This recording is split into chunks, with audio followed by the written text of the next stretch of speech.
All right, we're keeping a close eye on a busy week in Washington. Let's head down to D.C.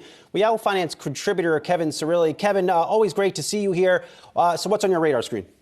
Well, the first thing is hypersonic missiles, because President Zelenskyy over the weekend in that great interview by CNN's Jake Tapper warning Ukrainians to stockpile on radiation pills in case Russia President Vladimir Putin should utilize a nuclear weapon. But it comes as the United States, including Defense Secretary Lloyd Austin, who testified on Capitol Hill earlier this month, are warning that the U.S. is behind in hypersonic missiles against Russia and China. You know, I'm struck by this because the Biden administration has to walk a very narrow geopolitical tightrope. On the one hand, they want to drive funding for hypersonic missile research, but on the other hand, they don't want to put too much political fire on this to embolden Russia or China in their research endeavors. So hypersonics is definitely something that a lot of Midwestern states are trying to track in terms of getting funding and research, and definitely something the administration is trying to push for as well.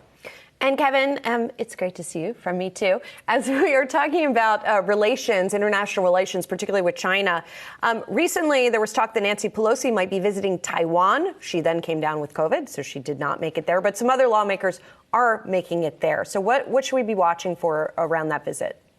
Julie, it was remarkable to see 6 senators visit Taiwan in a surprise appearance, including Senators Lindsey Graham, Bob Menendez, Richard Burr, Rob Portman, Ben Sasse, and Congressman Ronnie Jackson. Now, I was struck by what Senator Lindsey Graham said. He said, quote, "We are going to start making China pay a greater price for what they are doing all over the world. The support for Putin must come with a price. To abandon Taiwan would be to abandon democracy and freedom." But remember that here in the United States, this semiconductor chip investment and research bill, USICA as it's known in the Senate, is in conference now, and then ultimately could be the last bipartisan bill that gets to President Biden before the midterms. But in Taiwan, they've actually passed their cabinet some additional legislation that would make it more difficult, Julie, for China to steal Taiwan's intellectual property on semiconductor chips. So this is what is quickly becoming one of the most important geopolitical manufacturing stories of our time.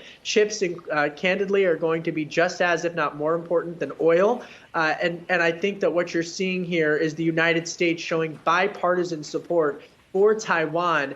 And over the next couple of years, that story, as has been predicted by this administration and Republicans, could even eclipse, unfortunately, the situation in Ukraine. And Kevin, of course, markets are also starting to begin to pay more attention to the midterm elections, and hanging over these elections now increasingly is lurking, and that's former President Donald Trump.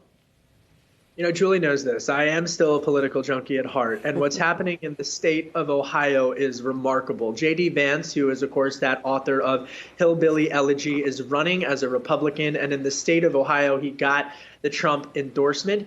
This was shocking to MAGA world because everyone thought that Trump was going to endorse State Treasurer Josh Mandel. But Ukraine has been coming to fruition on the campaign trail. And JD Vance said that, quote, "I think it is a huge catastrophic mistake for us to get more and more involved in what's going on in Russia and Ukraine, especially when we have our own problems right here at home." So it's interesting because here in Washington, where I am, the Republicans are all, virtually all of them, with the exception of a few fringe, coming out to support Ukraine. But this libertarian streak seems to be what JD Vance is positioning in the battleground state of Ohio. Well, and it's also interesting, Kevin, because it's not only in sort of the echo chamber of Washington, but if you look at sort of public polls, people seem broadly supportive of the Ukraine support by the U.S., right? Absolutely. I mean, the latest poll had it at like 92%, according to the latest network polls that were released in terms of Ukraine. It's remarkable because we're living in such a hyper-polarized time, and yet the one issue that brought everybody together was support for Ukraine. And I think, candidly, it really reassured a lot of folks up on Capitol Hill that bipartisanship is alive and well in the United States. Kevin Cirilli, Yahoo Finance contributor, always good to see you. We'll talk to you soon.